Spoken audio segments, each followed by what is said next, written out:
माता सीता की दिव्य चूड़ामणि का रहस्य। रामायण का अद्भुत प्रसंग। रामायण एक ऐसा ग्रंथ है जिसका पाठ करने से घर परिवार में तो खुशहाली रहती ही है, साथ ही हम जितने भाव से इसको पढ़ते हैं हर बार कुछ न कुछ नया जरूर सीखते हैं। ऐसा ही एक रोचक प्रसंग है माता सीता की चूड़ामणि का, जो स्त्री के केशों को बांधने वाला एक सुंदर आभूषण है।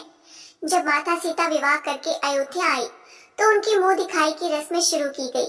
सीता जी को मुंह दिखाई में उनकी सबसे छोटी सास कैकेयी ने अपना निजी भवन और अयोध्या का सबसे सुंदर रत्न जड़ित कनक भवन उपहार में दिया। वहीं मंझली सास सुमित्रा ने अपनी जोड़े से चूड़ामणि निकालकर सीता जी के जोड़े में लगा दी थी। वहां उपस्थित लोगों को आश्चर्य हुआ कि रानी कैकेयी ने तो मुंह दिखाई में भव्य कनक भवन ही दे दिया, जबकि रानी सुमित्रा ने केवल अपने जोड़े से निकालकर 7 मणियों वाली ये छोटी सी चूड़ामणि ही उपहार में दी। ये बात वहां उपस्थित कुलगुरु महर्षि वशिष्ठ भाग गए और उन्होंने चूड़ामणि की महिमा बताते हुए कहा कि चूड़ामणि की समानता केवल श्री नारायण के हृदय पर शोभायमान कौस्तुभ मणि ही कर सकती है। संसार के समस्त आभूषण मिलकर भी इसकी समानता नहीं कर सकते। ये कहां से आई, इसके बारे में मैं तुम्हें बताता हूँ। देवताओं और दानवों द्वारा अमृत प्राप्त करने के लिए किए गए मंथन समुद्र में 14 रत्न निकले थे। महालक्ष्मी, कौस्तुभ मणि, कल्पवृक्ष, वारुणी, धन्वंतरी, चंद्रमा, कामधेनु गाय, ऐरावत हाथी, अप्सरा, कालकूट विश्व, उच्चैश्रवा घोड़ा, उपजन्य शंख, पारिजात वृक्ष और अमृत कलश। जाहिर है ये कौस्तुभ मणि उसी समुद्र मंथन से निकला था जो उसकी दिव्यता का परिचायक है।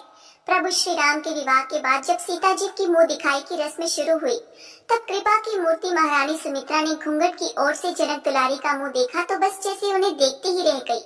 साक्षात वात्सल्य और करुणा की देवी महालक्ष्मी के स्वरूप में देवी सीता विद्यमान थी। वधु को सौभाग्य का आशीर्वाद देते हुए उन्होंने अपने हाथों से वह चूड़ामणि सीता जी के जोड़े में सजा दी। लंका से प्रभु राम तक हनुमान लाए थे चूड़ामणि। भगवान राम के वनवास जाते समय मां जानकी ने भी भगवा वस्त्र धारण किया, परंतु कुछ आभूषणों का त्याग नहीं किया। रावण द्वारा हरण किए जाने पर वह पुष्पक विमान से अपने आभूषण जगह जगह डालती रही। लंका पहुंचने तक केवल चूड़ामणि ही उनके पास शेष रही थी। चूड़ामणि की महिमा जानने के कारण ही उन्होंने इसे अपने शरीर से अलग नहीं किया था।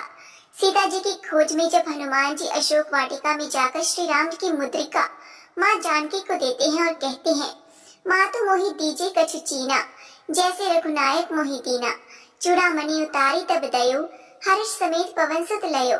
तब वही चूड़ामणि माँ जानकी ने प्रभु श्री राम को अपनी पहचान बताने के लिए हनुमान जी को दे दी थी। सीता जी जानती थी कि जब तक ये चूड़ामणि प्रभु श्री राम के पास नहीं पहुँचेगी तब तक लंका का विनाश और रावण की पराजय दोनों में से कुछ भी संभव ही नहीं है। दोस्तों, आपको ये वीडियो कैसा लगा कमेंट सेक्शन में जरूर बताएं। ऐसे ही वीडियोस देखने के लिए हमारे पेज को फॉलो करना ना भूलें। वीडियो देखने के लिए आपका बहुत बहुत धन्यवाद।